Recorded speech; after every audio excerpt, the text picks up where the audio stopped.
I'm Bruce Shapiro. I'm the director of the Dart Center for Journalism and Trauma. Welcome to the 2016 Dart Awards, the 22nd year that this award for excellence in coverage of trauma has been given out. A long and healthy run. Before we get started, I want to ask my colleague Sheila Coronel, the Dean for Academic Affairs here at Columbia Journalism School, to say a few words of welcome.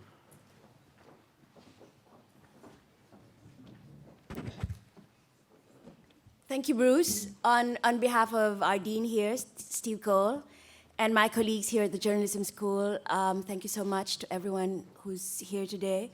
And congratulations to the winners of the 2016 Dart Awards. I've read most of the pieces. I'm really impressed. And we give a lot of awards here at the Journalism School, but the Dart Awards are special because they recognize an area of reporting that we see is important and challenging. The Dart Awards, the Dart Center is a very big part of our life here at the Journalism School.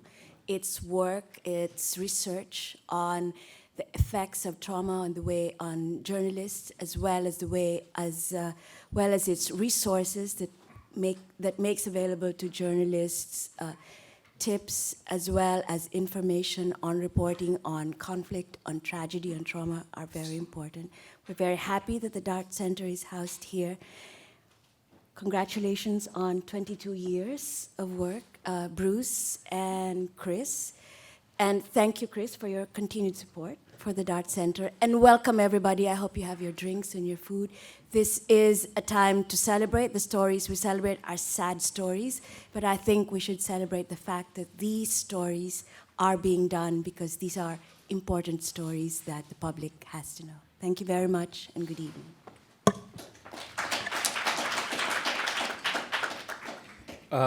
Thank you, Sheila. For those of you who are here for the first time, and I suppose for the record, let me introduce you a little bit to the Dart Center for Journalism and Trauma, which is a project of the Columbia University Graduate School of Journalism, and the Dart Awards. The Dart Center is the only institution in the world devoted to looking at journalism, the craft of journalism, the practice of journalism, through the lens of violence and aftermath. We ask, what do we as journalists need in our toolkits to tell stories about the most difficult human experiences with skill, with compassion, with ethics, with impact? And we ask as well, especially in partnership with clinicians and researchers, what is the impact of this reporting on the subjects of stories, on the public, and on journalists themselves? We are a global project. We have full-time centers in Europe and in the Asia-Pacific region, all of them in one way or another encouraging, innovative, exciting, and compassionate reporting on violence, conflict, and tragedy around the world. Since 1994, the flagship program of the Dart Center, and in fact a program that existed before there was a Dart Center, are the Dart Awards for Excellence in News Coverage of Trauma.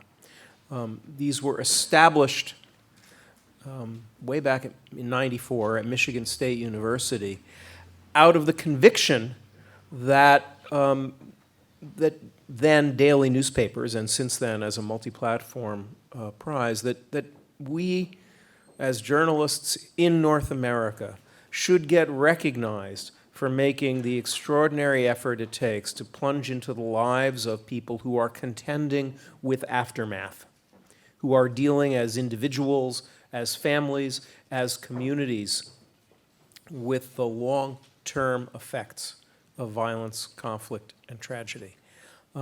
Our essential ally, partner, and funder since then has been the Dart family. Originally, the Dart, William A. and Claire Dart Foundation of Mason, Michigan, and since 2014, Kenneth B. Dart and the Kenneth B. Dart Foundation of Cayman.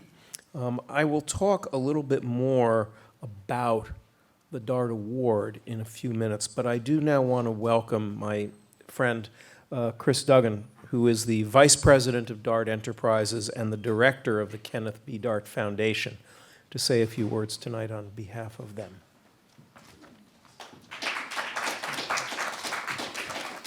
Good evening, ladies and gentlemen. Thanks, Bruce, for your comments. Thanks, Sheila, for your welcome as well.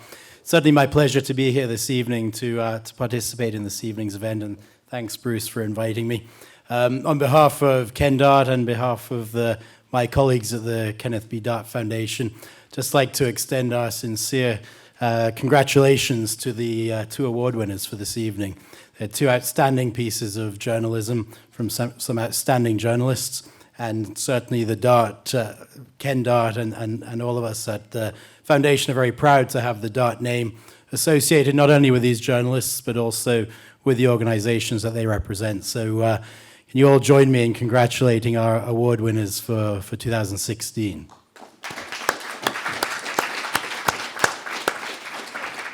As Bruce alluded to, Dart's been involved with the awards for over 20 years, and we established the Dart Center, or we're supporting the Dart Center, and I think in the program here, it very eloquently explains why we're involved, and it says, I'm going to read it out, the Dart Awards honor outstanding reporting that portrays traumatic events with accuracy, insight, and sensitivity while illuminating the impact of violence and tragedy on victims' lives. And unfortunately, these events are becoming far more commonplace in today's world, and so that really reinforces the rationale for having an organization like the Dart Center.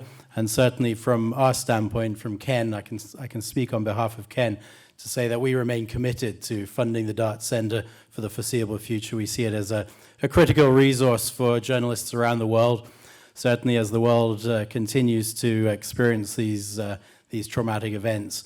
We need resources like the Dart Center, and we need a team that Bruce has assembled throughout the world to support journalists around the world. So I'd also, we often get a lot of thanks at Dart for supporting the Dart Center, but really we want to thank Bruce and his team and all the journalists around the world for all the work that you guys do.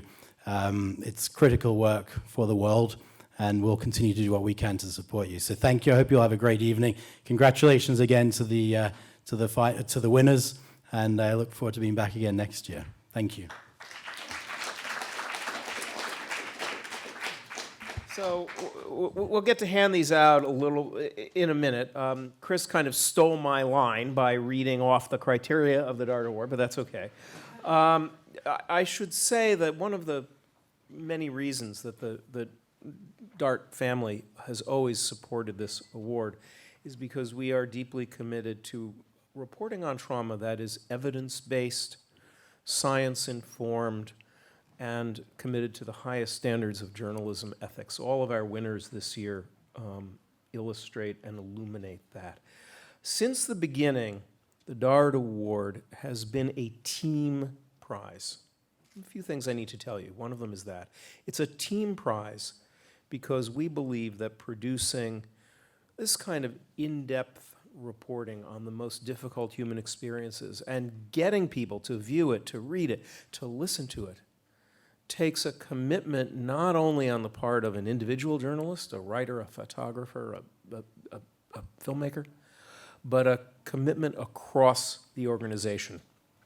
It takes editors and producers, it takes photographers and writers, it takes designers, it takes everybody to take this kind of work and give it the impact that the issues underlying it deserve. That's crucial. So it's a team prize.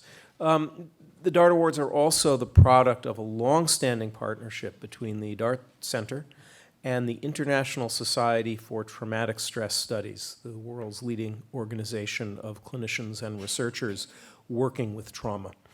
Every year, the president-elect of the International Society for Traumatic Stress Studies serves on our judging panel, so it becomes really an interdisciplinary conversation among journalists, trauma experts, victim advocates, and therefore kind of a different kind of thing than happens when just journalists are in the room patting each other on the back. It's always an illuminating conversation. We are now, as I mentioned, a cross-platform award and have been for the last 5 years, recognizing the nature of our business. This year we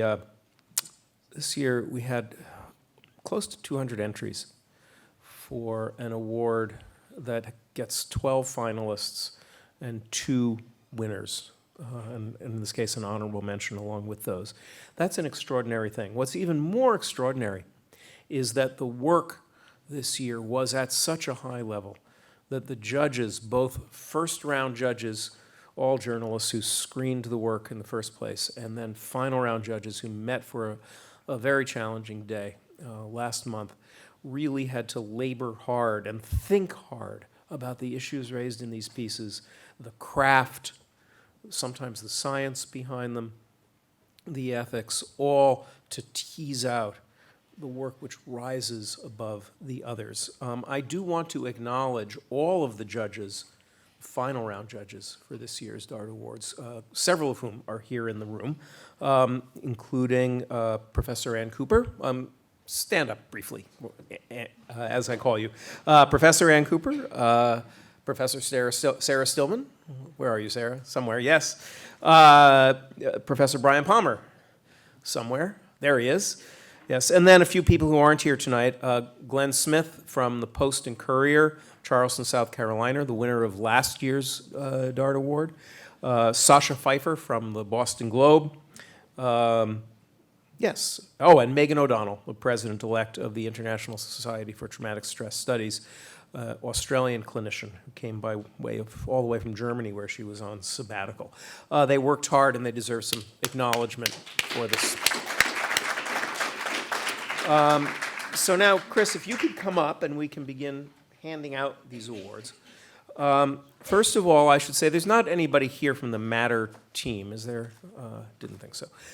There was a wonderful honorable mention this year to Matter, the online magazine, for Everything is Yours, Everything is Not Yours, a collaboration between Clementine Wamaraya and Elizabeth Weil. This was a remarkable first-person essay, really an oral history, telling Clementine's story, who at age 6 ran away with her sister to escape the Rwandan genocide. They spent 7 years wandering Central Africa as refugees, eventually coming to the United States and establishing successful lives here. Our judges commended this remarkable oral history for advancing the conversation on trauma and resilience and challenging the binary of faceless victims and unadulterated success stories. The team members, unfortunately, none could be with us tonight, are Clementine Wamaria, the writer, Elizabeth Weil, writer, Mark Lotto, the editor, and Andrew White, photographer, whose work you can see up there. Now, we want to move to this year's DART Award winners.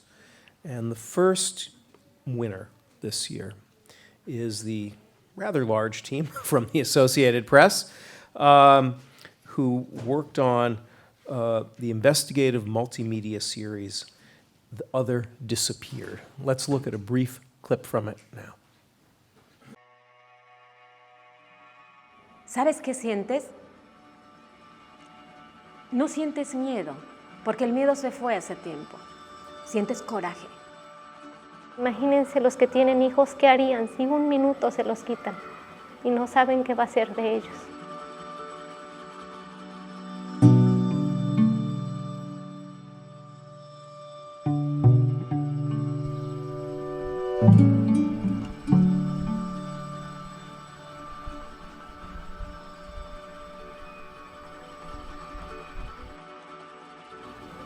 A partir de la barbarie de los muchachos. Ahí mucha gente fue capaz de decir a mí me falta uno, porque antes no, antes callabas. A partir de ahí mucha gente dijo a mí también, a mí también, a mí también.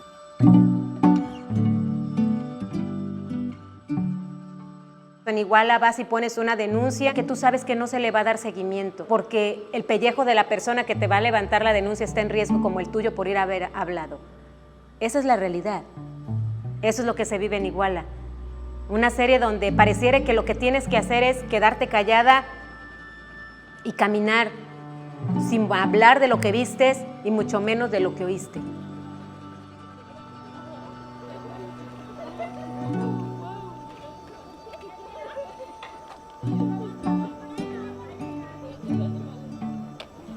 Iba desapareciendo uno, otro. No habría forma de explicar cómo es Iguala, sino sí podría explicar el miedo que hay en Iguala, que ha callado a muchas familias.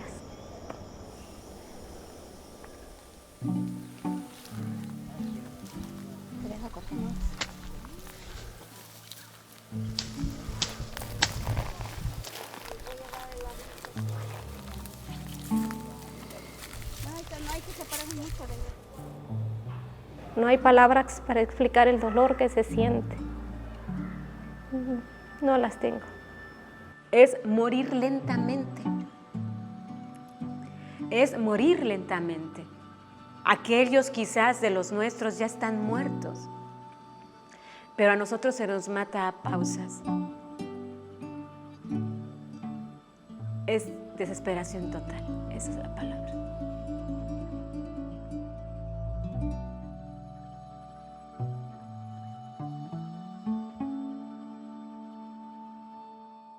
On a bit of background, on September 26th, 2014, 43 students from a teacher's college in the southern Mexican state of Guerrero vanished.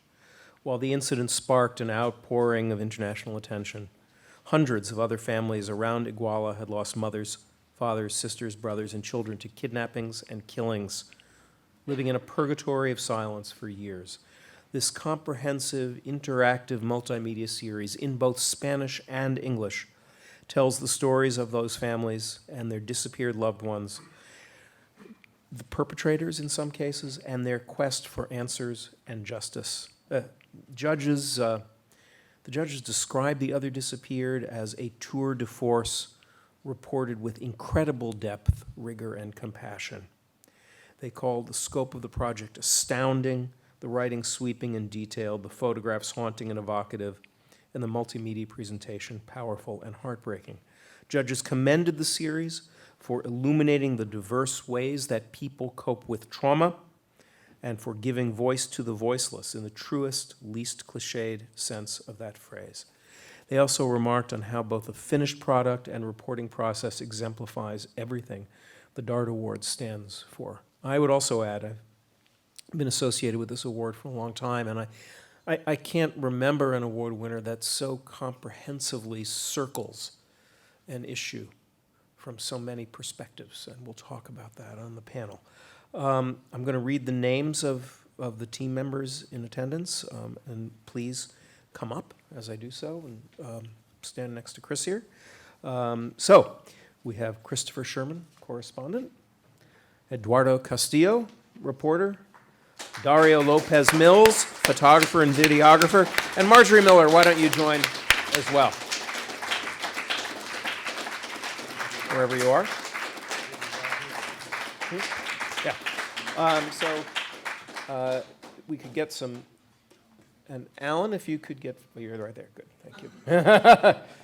Okay. And if you guys, one of you wants to say a few words, by all means. Thank you. Thank you all for being here. Yolanda Alvarez is a mom and a grandmother who was kidnapped when she went to pay the ransom for her already kidnapped husband. She was freed after being held for many days by members of La Familia cartel. But her husband never came home. He is now part of more than 28,000 people missing in Mexico since 2007. Yolanda told the AP her story through many hours of conversations during different meetings over several weeks. She was first reluctant to talk to us, but after the third encounter, she was more comfortable. She even invited us to her home. And when the story was finally published, she was grateful and she said, "You wrote exactly what I told you." I could only smile and I said, "Of course." Like many other families of missing people in and around the Mexican city of Iguala, who agreed to talk to us for this project, Yolanda's reluctance was based on how much she could trust journalists. She didn't really know. The Other Disappeared project was a project not only about missing people, but also about their families facing the horrible fate of knowing nothing about their loved ones. And so we, as journalists, faced at least two main questions from the very beginning. How do you approach the relatives of missing people? How do you talk to them? The answer for the first question is with respect. And as for the second, with honesty. My colleagues will talk more about this later today, but I have to say that some of the families asked us if we could help them or whether we could guarantee that they would be safe. The answer was no. We could offer no guarantees because we were not prosecutors or social workers, but we told them that what we could do was to tell their stories exactly as they were, exactly the way they told their stories to us without changing any fact. Sometimes the families thought that the public exposure of a case could offer them some safety because it could make it more difficult for someone to act against them when their cases were more public. We can say that none of the families who told the AP their stories for this project have been hurt. However, the problem is far from being solved. When we finished our initial work on September 2015, there were 25,592 missing people. Today, there are more than 28,000. Truth and justice has yet to come for the disappeared families in Mexico. We thank the Dart Center for this award. We thank the AP for its support and the time it gave us to report a dramatic story that needed to be told. Thank you, Marjorie. And finally, we particularly thank the group of The Other Disappeared for allowing us to document their tragedies, which are shared by so many other families in Mexico. Thank you. And we will hear more from the AP team and from the Post in our roundtable in a few minutes. There are other journalism awards at this university that are grander in their presentation, but none that are more conversational. And so we will continue the conversation shortly. Thank you, guys.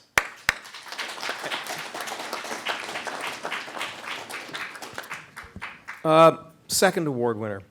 And by the way, these are equally weighted. There is not a first and second place here. The Washington Post received the Dart Award for its story, A Survivor's Life, written by Eli Saslow. This searing, intimate feature tells the story of Cheyenne Fitzgerald, the youngest survivor of the Umpqua Community College shooting in Roseburg, Oregon, as she struggles against the myriad challenges in the massacre's aftermath. Judges described A Survivor's Story as an eye-opening, brutally honest portrait of the intense difficulties and complexities of trauma and recovery. They called the writing beautifully detailed and brimming with insights, and praised the team for showing how difficult recovery is, what resilience means, and how survivor stories are often messy, harrowing, and hopeful all at the same time. Judges commended Saslow for carrying the reader on his shoulder for an emotionally wrenching experience and providing the ultimate fly-on-the-wall story of lives upended by violence. Team members, 2 out of 3 of them in attendance. Eli Saslow, reporter, David Finkel, project editor, and Jabin Botsford, photographer, who is not here.